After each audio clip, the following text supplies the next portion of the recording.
to attend. Without further ado, I want to introduce to you today's moderators, Brandon and Eddie with the Chamber. Let's give everyone a round of applause.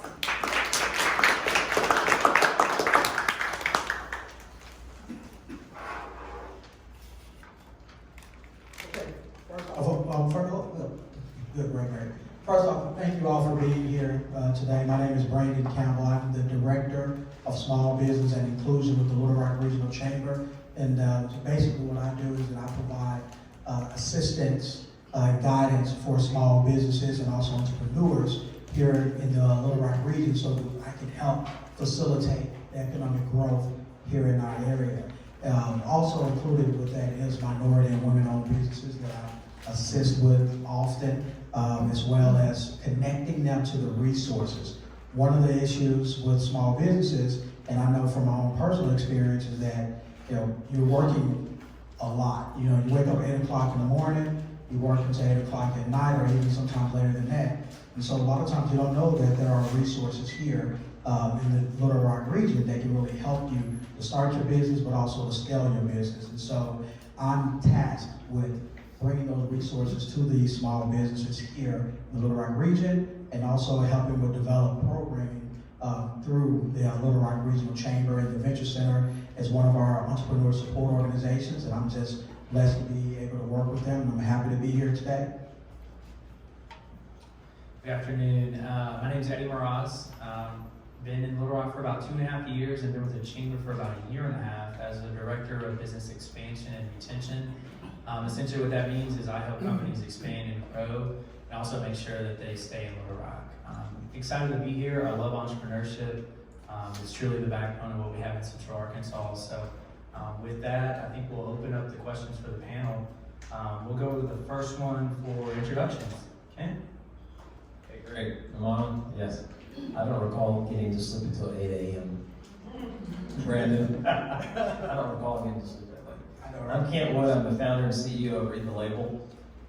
We just launched our company this year. We are a nutrition analysis and nutrition product solutions company.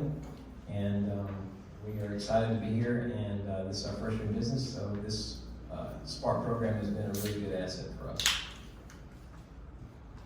Hi, I'm Abby Sims. I'm the president and founder of iDestiny. We are a custom software company based in Bryant. We're almost 6 years old and we have 6 employees. And we mostly work with Arkansas-based businesses, helping them develop software to help automate workflows and standardize processes and just be a lot more efficient. I'm Andrew Ross, founder of Cyclone Technology. We are a managed service company for IT. We developed our own software called NetPrefect that basically manages the complete network and alerts us of vulnerabilities and failures in the network. Jacob Fry with Listening Village, and I spent the last couple of years working with real estate agents to create a real estate tech platform that allows real estate agents to compete directly with large portals like Zillow and tech like CodeWings brokers that they have. So. I'm Rachel Linebarrier, and I'm the director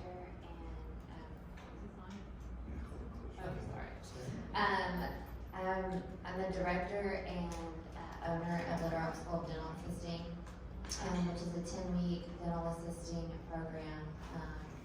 It's very affordable, and we strive to get students in, teach them what they need to know about dental assisting, and then help them find a career.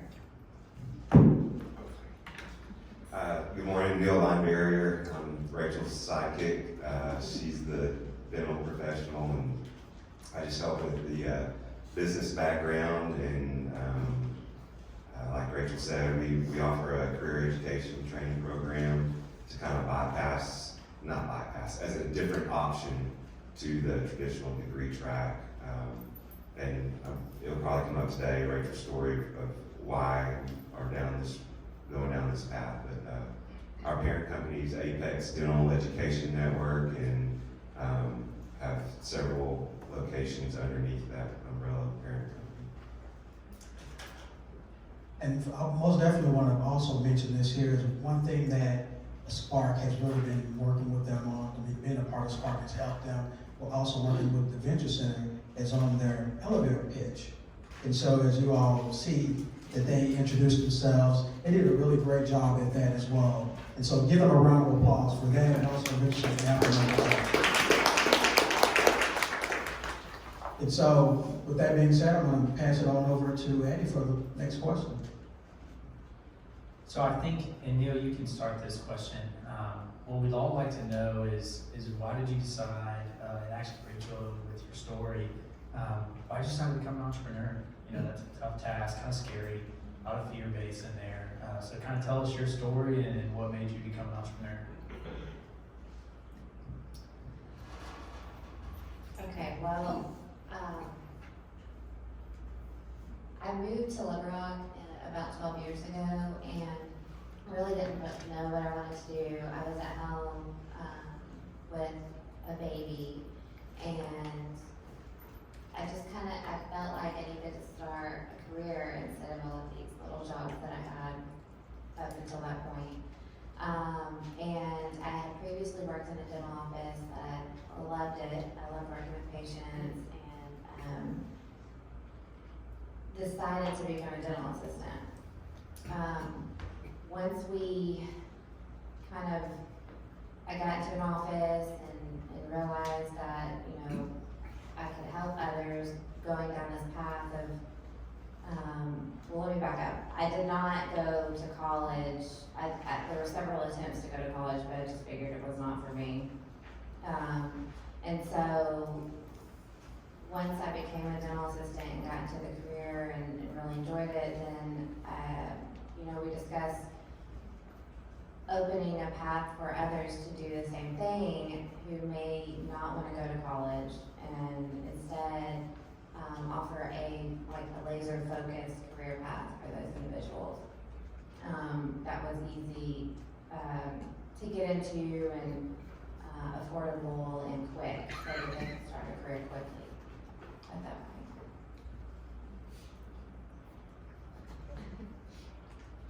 Same question? Yes.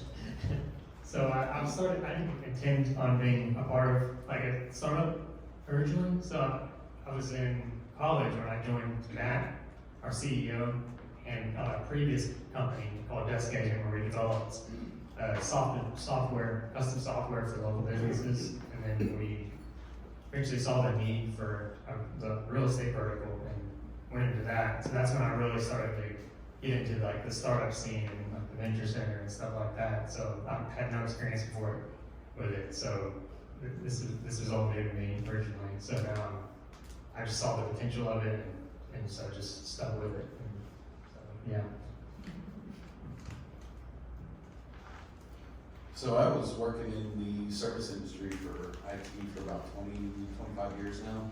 And every company I've ever worked for, they always had this issue where a problem arises, they get a call, company opens up a call with us and we go out there and we fix the issue. So one of the things that I focused on was managing alerts remotely and then automating that process. And none of the companies out there had that ability to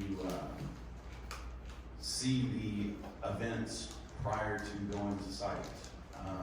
So me and a partner of mine from the UK, we developed software that basically monitors and reports everything on the network and allows us to open those calls prior to the company even knowing that there was a problem.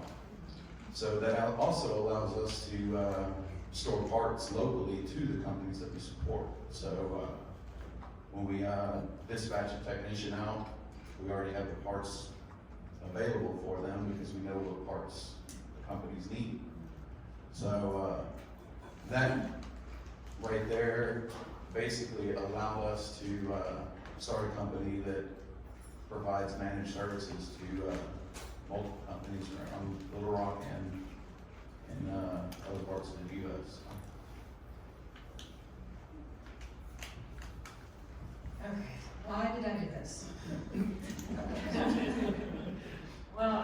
definitely didn't grow up thinking I would be an entrepreneur or business owner. I was very fortunate. I've been a software developer now nearly 20 years, and I was very fortunate in my career to work at some places that gave me a lot of leeway to come up with ideas and build full software for them. And at one point, I got into an agency, digital agency that did a lot of campaigns for Fortune 500 companies, and it was really fun and exciting, but all our code got thrown away in a couple of months because the campaign would be over and done with it. And while I enjoyed the work, by the time it got to me, everything was decided. And so I had kind of got spoiled by earlier in my career coming up with ideas and solving problems. And, eventually I just decided that I had done enough with everything except get my own clients, so why don't I just do that? And I kind of similarly, I decided to stay home with my last child, and so it was sort of this perfect opportunity that if I was going to do this, this is the time. And so that's how we started about 6 years ago, and I just decided that I wanted to do what I had always done for employers and do that for other companies. I wanted to be the arm that made cool applications accessible to every kind of business, not just a Fortune 500 client. I was coaching professional tennis players and decided at age 44 to have my first child. I'm not sure if that's a good idea or not. But he was born 3 months premature, and he spent 3 months in intensive care fighting for his life. So when he came home, I was like, I'm going to do everything I possibly can to make sure that he has every advantage nutritionally that possible. So I was making his own baby foods, pureeing those. As he got older, he started to push vegetables away. And so I'm trying to modify foods, sneak vegetables in somewhere. I know a lot of moms and dads do that. And I realized that I couldn't go to the store and find a product that I could just put on his food very simple and easily and make his meals more nutritious. There was nothing there. People are fooled by marketing that it's organic, therefore it's healthy. When you start looking at the nutritional ingredients, those foods typically are not very nutritious. So hence the name, read the label. We want people to read our label and everyone else's label. So when I saw that idea, I was like, if I have this problem, other people do too. So I went to the University of Arkansas's Food Innovation Center. I spent a year and a half there trying to figure out how to make a shelf-stable, nutritious product that has high nutrients. And they told me I couldn't do it unless I added acids and started doing all this stuff to try to preserve it. And I was determined to prove them wrong because I wanted our label to be nothing but fruits and vegetables. And so, proudly we figured out how to do it. So we have the first ever highly nutritious pasta-type sauce in the world that is totally shelf-stable. And when I realized that we could do that, I thought there's a lot of people in the world that could benefit from this. And so when we have a now nutritious product, then the other problem we wanted to solve is how many of us know what we should be eating? I should eat healthier, I should lose weight, I should, prevent disease down in later in life. So that's what we added the component of, nutritional analysis and ways to determine what each individual should be eating. So that's our early story. I know oftentimes when you're starting a business, it really doesn't become real until you actually do it and you generate revenue. My own personal experience was I knew that I was in business when this one thing happened, and that was when someone purchased a t-shirt. They purchased a t-shirt, and I knew right then and there, oh wow, this is real. I can't turn back. I have to go forward with it. So my question to you all, what was that aha moment early on in your startup career with your business that let you know that you are full-fledged a business owner, you have a business that you have to tend to, and what was that one piece of business or revenue stream that helped you keep the doors open, so to speak? That's a great question, and it happened for me when I went to the Natural Foods Expo in 2017. I didn't have a product yet. I had recipes I was making in the kitchen at home, made up a bunch of samples, threw $8,000 down, went to this expo just to get the product in front of several thousand people, seeing what the natural foods industry and people would say about it. And people loved our brand, they loved our packaging, and they loved our product. And so it was pre-revenue that I realized I have a hold of something here. And so I was fortunate enough to have kind of like a acceptance, certain level of acceptance early on, and realizing I can't just play around with this. I have to treat this seriously because there's a wealth of knowledge and nutritional knowledge out there that's not being utilized, and there's a lot of people that need nutritious solutions. So I tell people all the time I don't know what our business is going to be when it grows up, and I very much felt like that in my first year.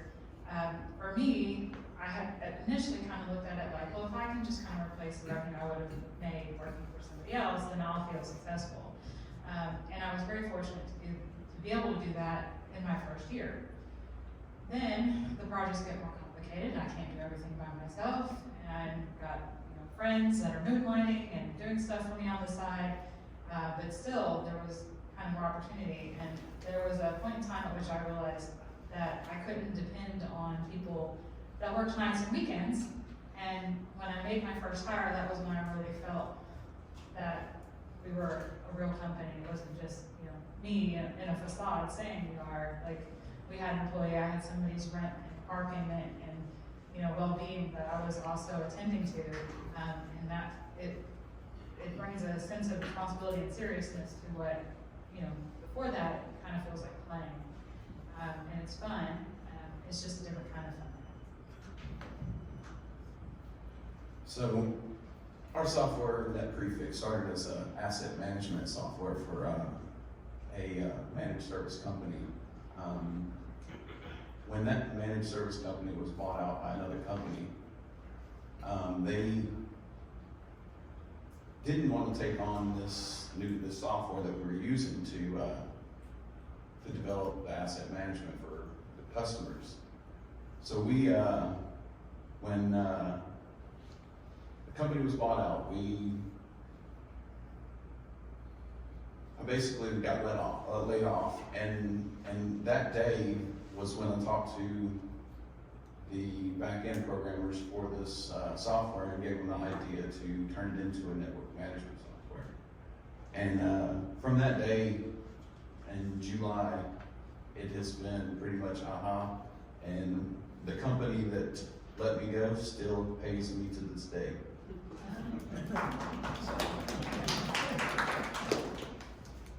Okay, so I'm mostly a developer, so I developed the product from the ground up. So I was happy when people just were using it in general, just being able to use it. It was just really awesome to me because I basically had built it. So, but after that, people started paying for it, and that was the big, it was a business. Yeah. So we signed up our first brokerage, iRealty, and it's pretty big in this area. So, and then we gradually just started onboarding more and more brokerages and individual agents. So, and we also have a chat system. So if they have run into problems or anything, they contact us. So, that's really, when you have feedback like that, people are using it. So that was what I really do.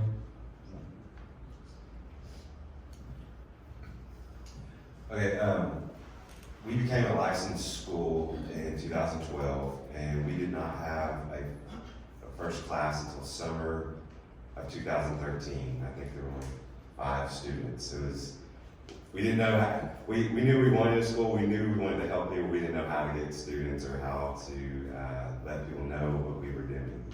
Anyhow, summer 2013, we had our first class, and by the end of 2014, so a year and a half in, we had outgrown our space. And at that point, we kind of had to make a decision if we wanted to cap our enrollment. Rachel keep working Monday through Thursday, 8 to 5, teaching on Fridays, or we make a decision to go into a larger facility, increase class size. And so we made a very tough decision at the time, and we went all in. Rachel went full-time with the school. We moved into one of the largest private dental offices in the state.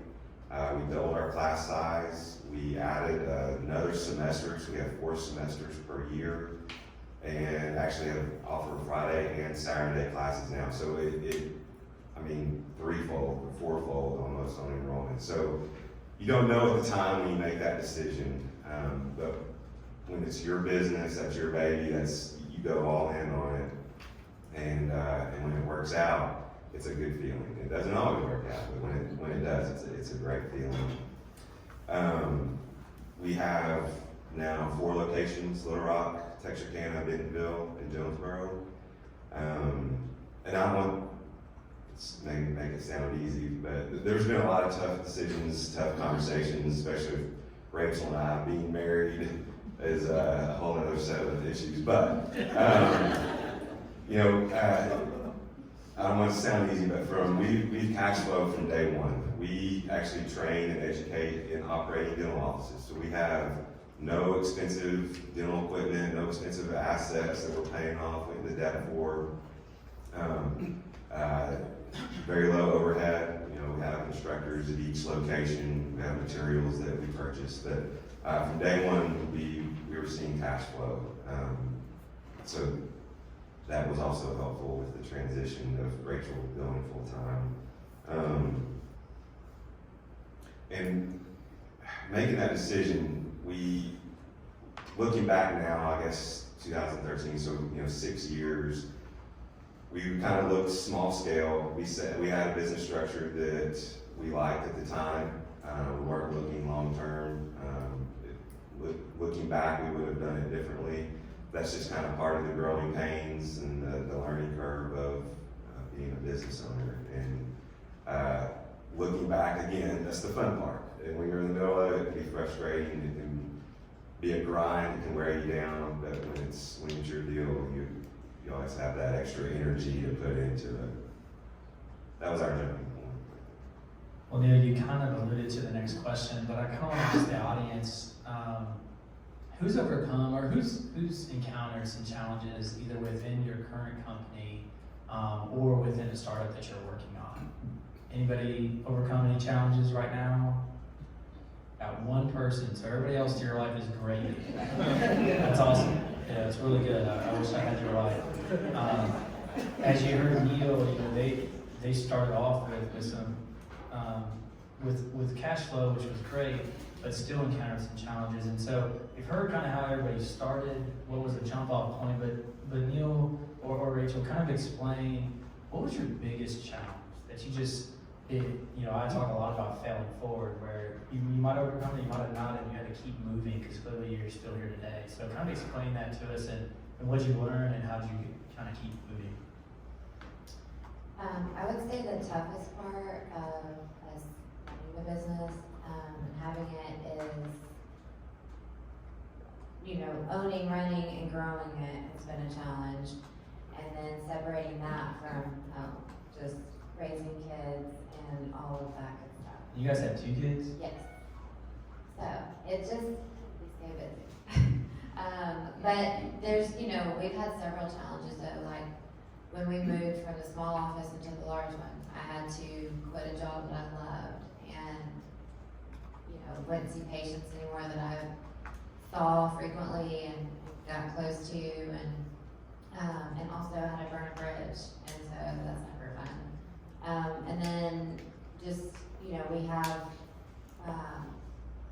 most of our partners are really great and easy to work with, but we do have 1 or 2 that are very time consuming and take away from, all other things that we need to be focusing on. So those are just some of the challenges we've had.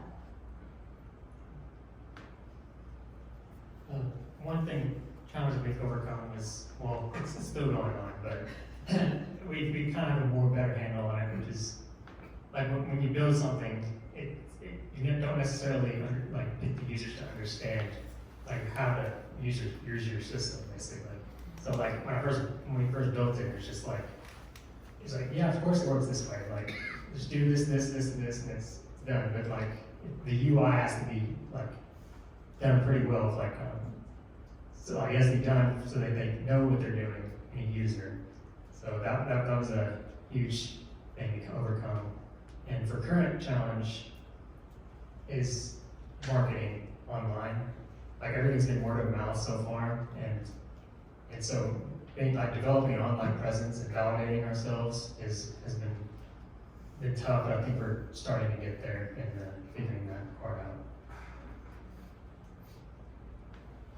So Spark has helped me a lot with this one, and it's public speaking.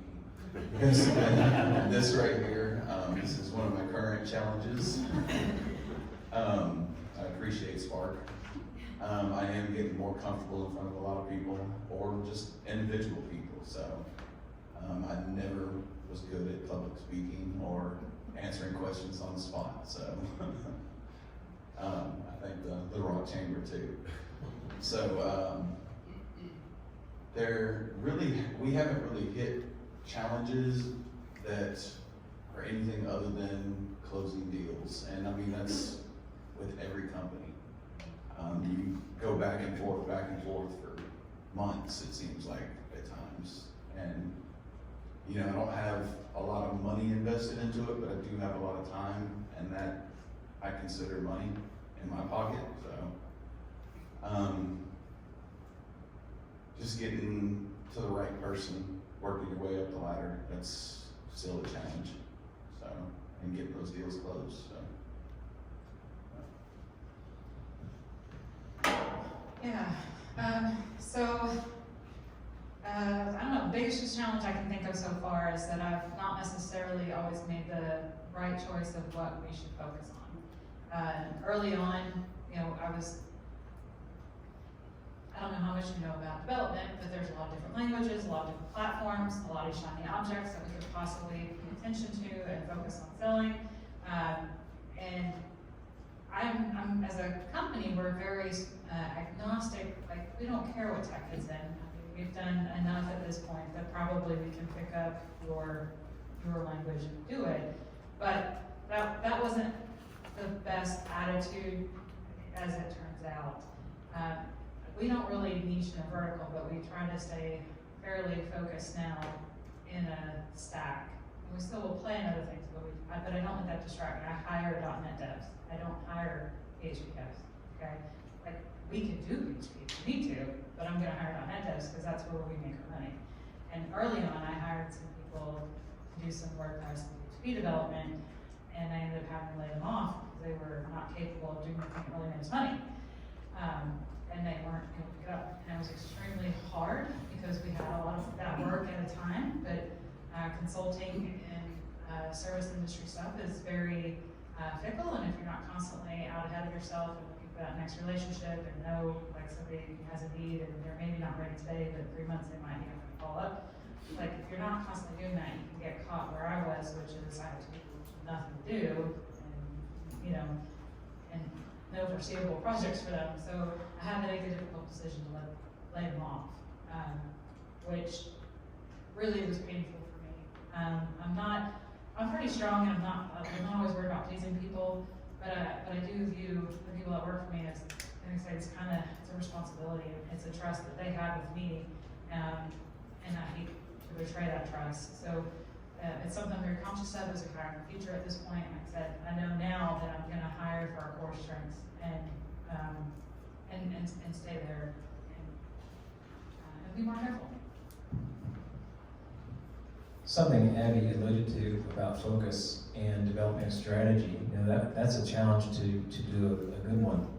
But the biggest challenge we had, or that I had personally, was really having the confidence that your strategy, you know how to execute your strategy. You can have all the capital, you can have a great idea, you can have a great product, but the confidence to go out and execute on a strategy and make it valuable to other people has been the most difficult thing to do. I knew enough to create a strategy, and I was smart enough to find people smarter than me.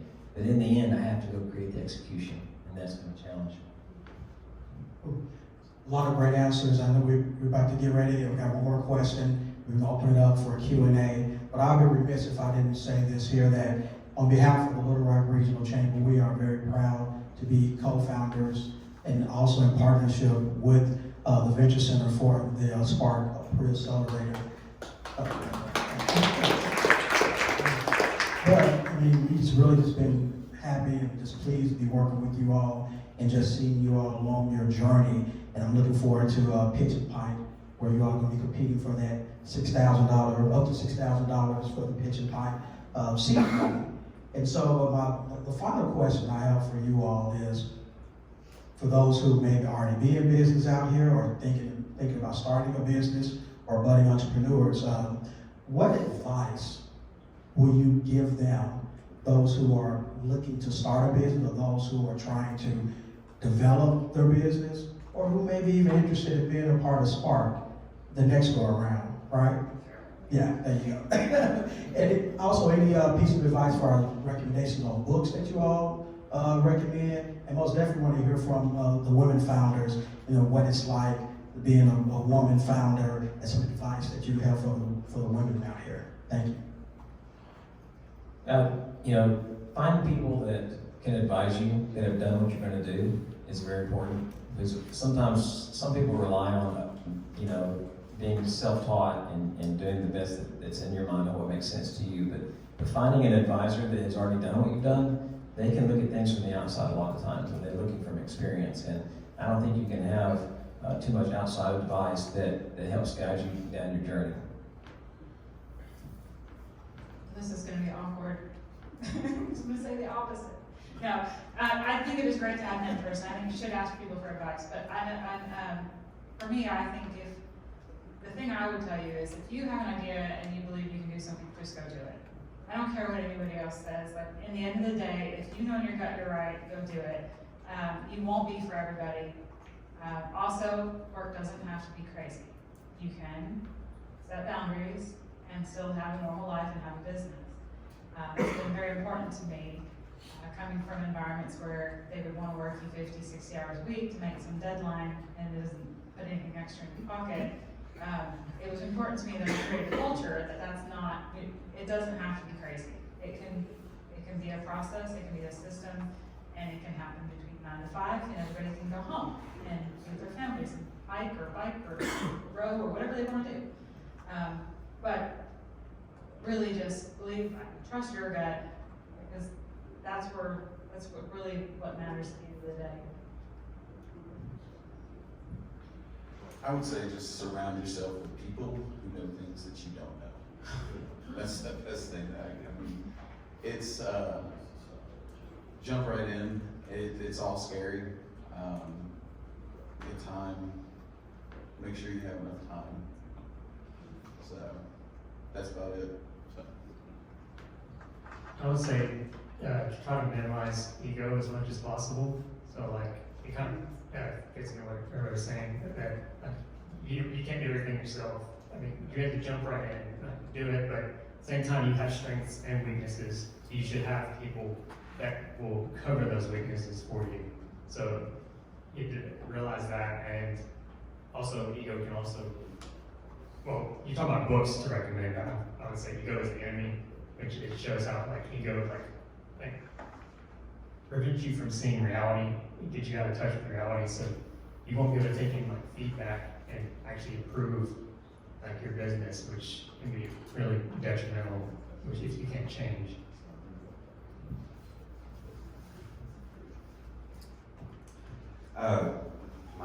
Our advice would be just do it. You just have to do it. And even if you start out as a side gig, like we did, just do it. You will get to the point where you have to decide if you keep treating it like a side gig, that's all it's ever going to be.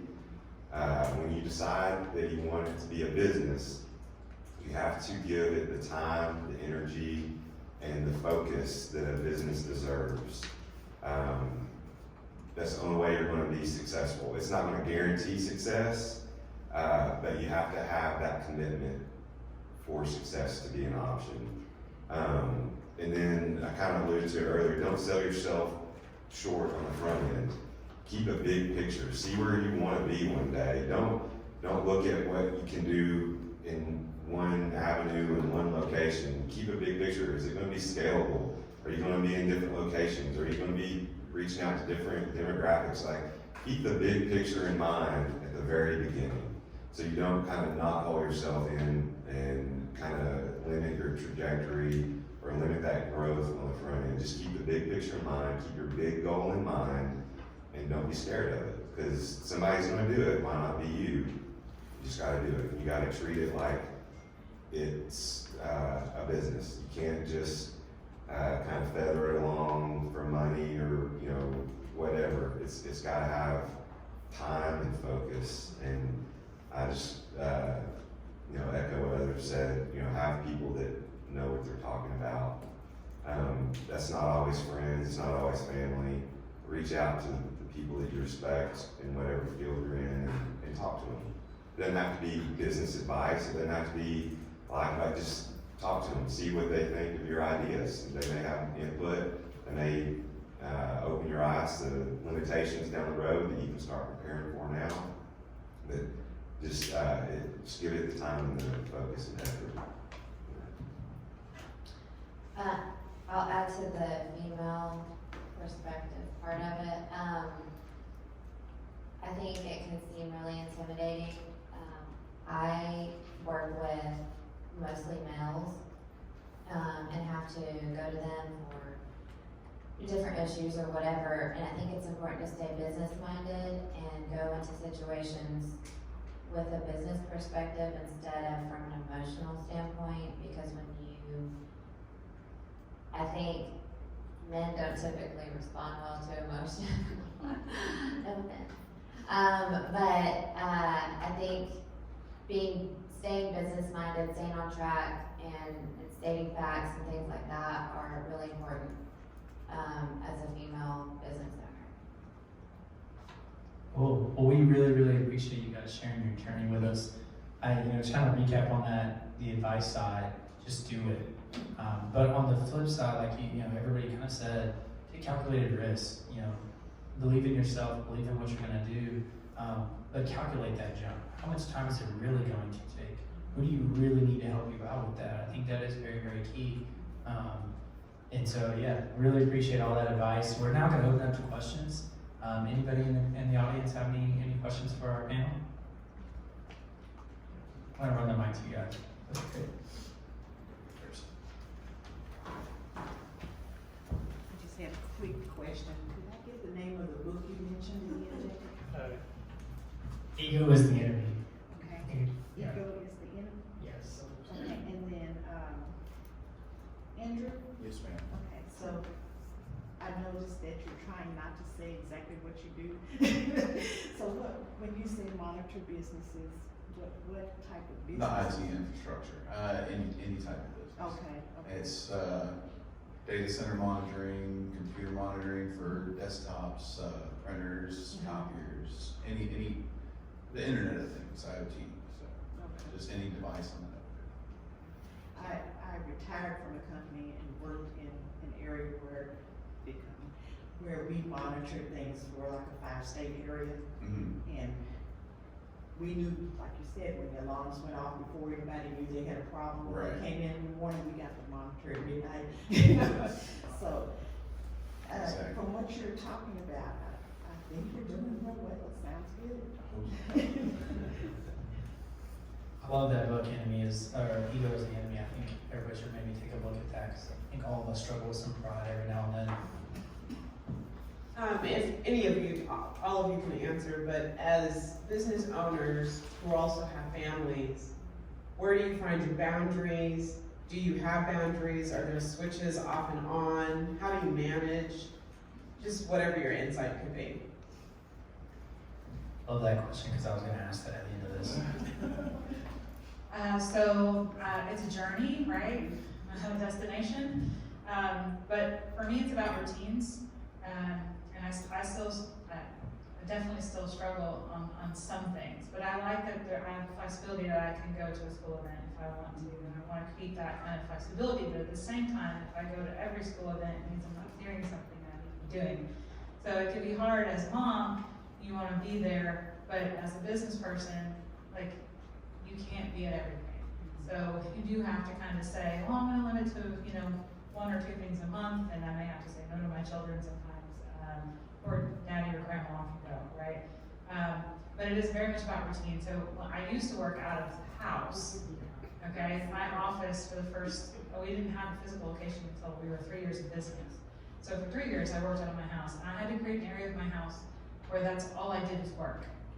So I would go in there with my cup of coffee in the morning, and at first that was a corner of my living room, and then I was fortunate to buy a house that had a converted dining room. That was the office. But I would go there with my cup of coffee, 7:30 in the morning. I would work until 1 lunch, I decided that I would run or walk at lunchtimes. So you just create routines like that where you set those expectations with yourself, and once you do it enough, I didn't worry about laundry, dishes, any of that stuff. I mean, I was home. I didn't worry about that until I shut off at 4:30 or 5 o'clock. So for me, that was. I'm a single dad. I homeschool my son, and I probably put in between 80 and 100 hours a week in our business, and I love every bit of it.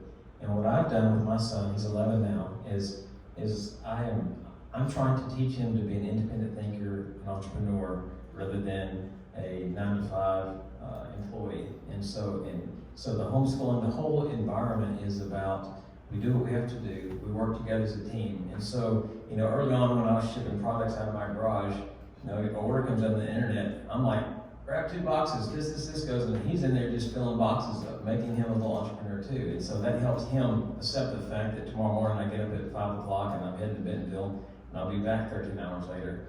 And he's gonna be there at home by himself with his dog. And, so that's been a piece of just really helping him understand that we're doing this together and that it's part of our lifestyle and how we work.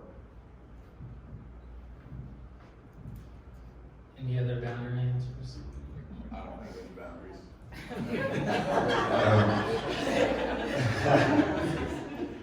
It's tough. There's no right answer, wrong answer, easy answer. I kind of alluded to it earlier.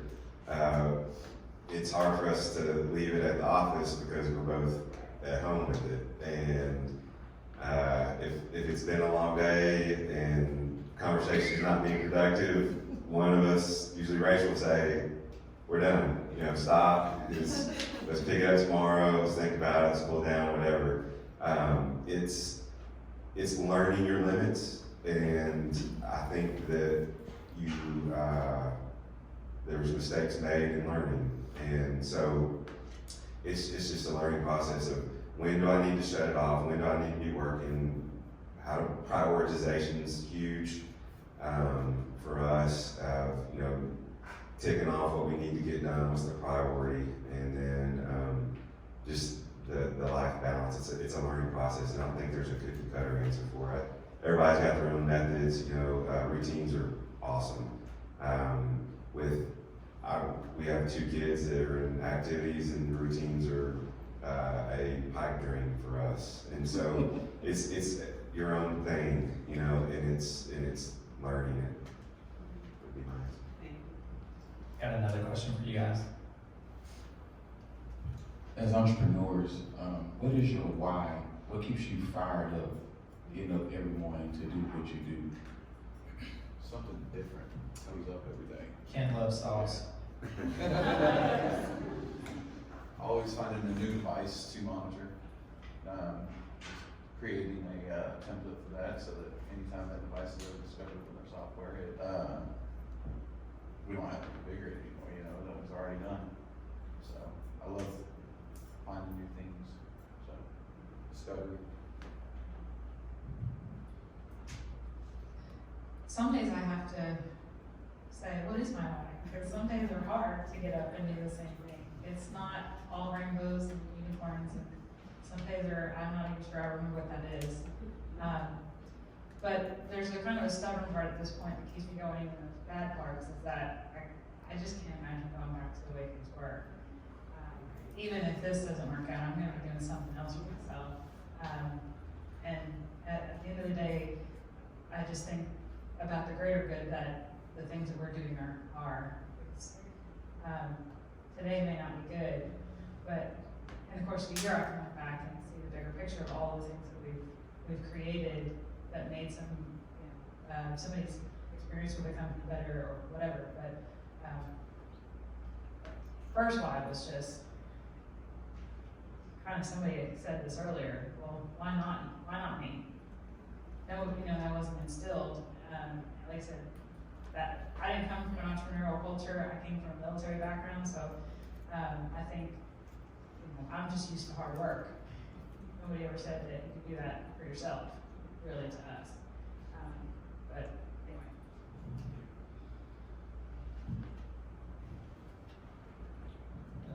Well, I think, hard sometimes just to find the why sometimes, but I think the product really drives me, like being able to build something and tons of people use it. It's just really satisfying to see somebody use what you built, and I just want to keep doing that. Like, I just want to keep improving and making a really good product for people to use.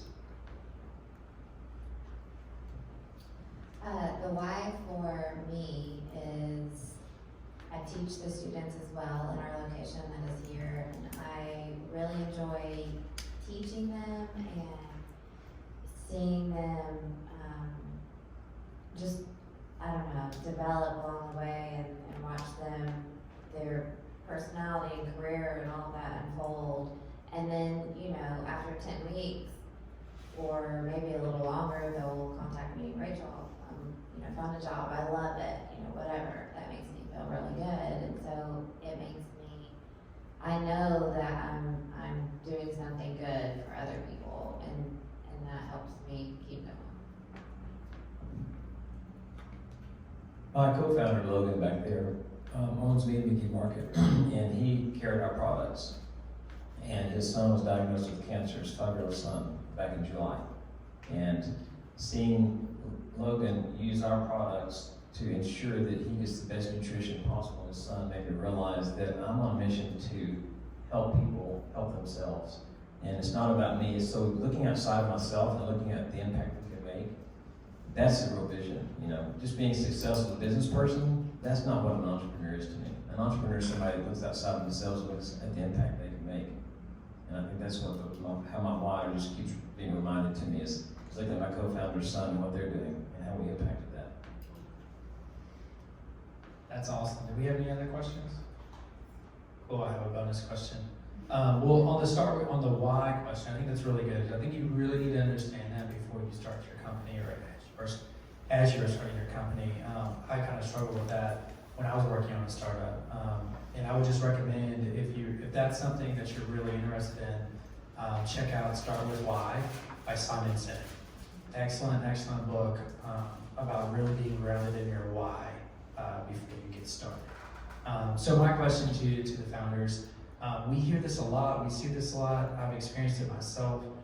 We work in the business a ton, right? You're putting in 50, 60 hours on code, or sell. Tell us, how do you make time to work on the business? Which I know that's something that we're working on in Spark is we need you at the strategic level. We need you putting in hours on the business part of it. So just kind of explain that process. Do you block out an hour a week or a monthly meeting with your leadership team? Walk us through what that looks like for your business. So I think it's extremely important that we don't get caught into in the business all the time, because it hinders us from growth. Cam, we'll start with you.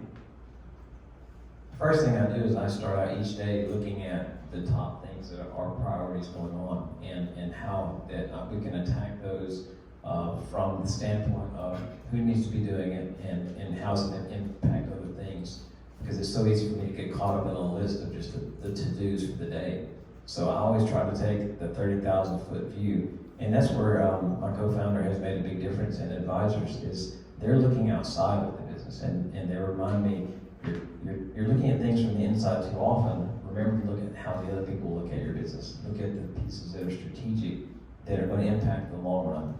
And so making myself have a routine each day to take a look at that has been a big part.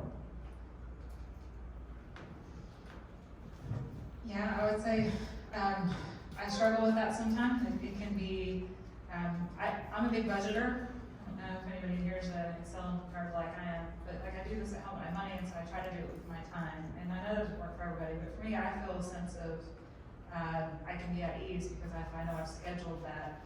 So I always start my day looking at my to-do list and figuring out what are the top 3 things really.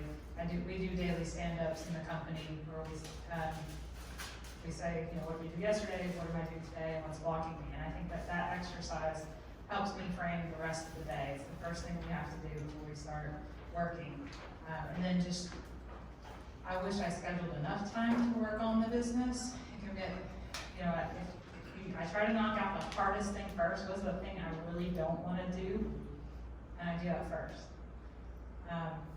Good discipline. Yeah, well, it's not easy all the time, but the day's so much better if I do that. Like if I just, the phone call I don't wanna make, the document I don't wanna write, the thing I don't wanna read, whatever it is, just do that first, be done with it, cause otherwise it just hangs over you. I don't sleep.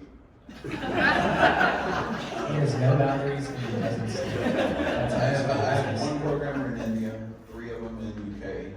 Programmer in India starts about 11 p.m. UK starts about 3 o'clock.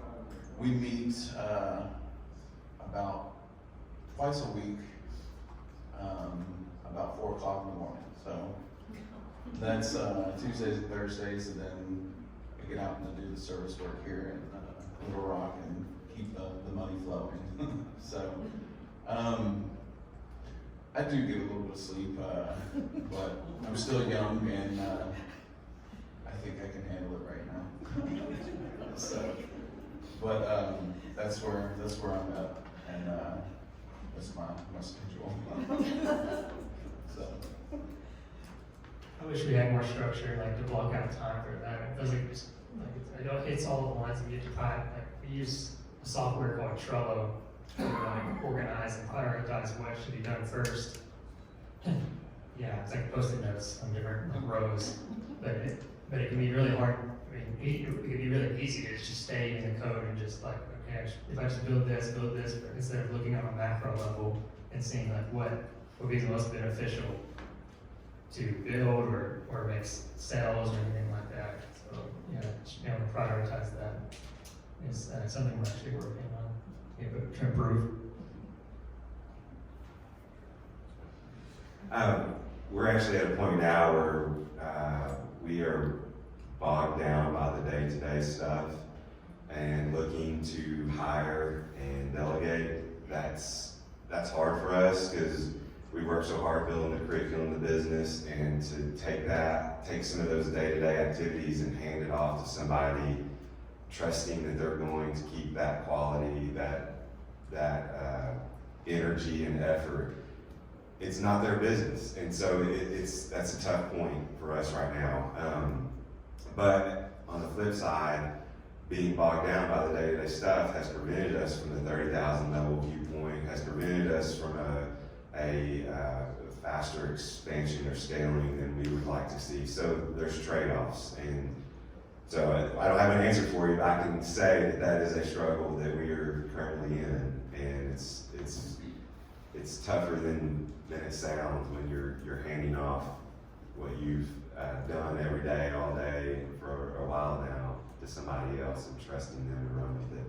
And while I have the mic, I'll give my plug on reading material. I don't think we answered that earlier. An entertaining kind of business read for me that I recommend is Shoe Dog. It's by Phil Knight. It's the Nike story. So it's a very entertaining story, but at the same time, it really represents the grind of building an empire that this guy did. It's entertaining. And another one is Good Strategy, Bad Strategy.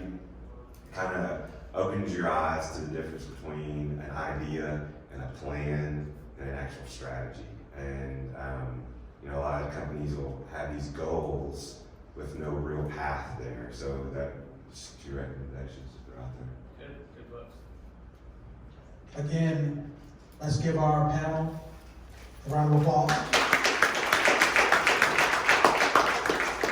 Thank you all for being here. I do want to make mention that Pitch and Pipe, the deadline is on Friday for Pitch and Pipe. So if you have a company that's already in business and you're looking for seed money, or who doesn't need more money, right, for their business, right? Please do go to venturecenter.co/apply to pitch so that you can apply for this here. Up to $6,000 seed money. The event is on December the 10th at South Main. So make sure you go and apply for that. And feel free to go to littlerockchamber.com, learn about some of the resources that we have here in this entrepreneurship ecosystem. You can go littlerockchamber.com, click on economic development. We have a startup and growth section that talks about the many different resources that can help you start your business and also grow your business, and how we are working with entrepreneur support organizations such as the Venture Center to help you all here. And feel free to look at our calendar. We have a lot of great events coming up, just as well as the Venture Center as well too. So stay connected. If you have any questions or learn more about the chamber and what we do, Eddie and I are here. So feel free to come up and talk more with the members of the cohort here of Spark and exchange some information. This is what this is all about. Again, thank you all for being here and have a blessed rest of your day.